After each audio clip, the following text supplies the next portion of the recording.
I was put here by people to do a great job, and that's what I'm doing.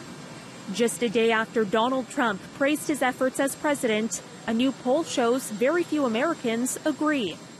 The survey conducted by the Associated Press and National Opinion Research Center shows about 6 in 10 Americans disapprove of Trump's job performance. And it confirms a deep divide south of the border. A majority of Republicans love Trump, but almost all Democrats find him unacceptable. The poll also gives Trump poor grades on major issues like immigration, guns, and foreign policy.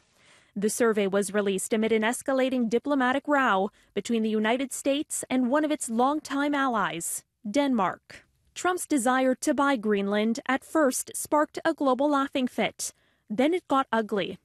Trump recently called the Prime Minister of Denmark nasty and canceled a trip to the country because she found the notion of selling him Greenland absurd. But Trump has since expanded his target list to include NATO, tweeting that Denmark as a NATO member doesn't contribute enough to military spending, then adding NATO as a whole doesn't spend enough on their militaries.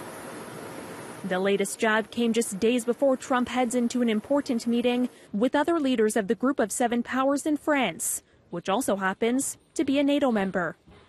Summit host President Emmanuel Macron of France has set the bar low to avoid a repeat of last year's fiasco in Quebec, when Trump bolted from the summit early and withheld U.S. support for a joint statement.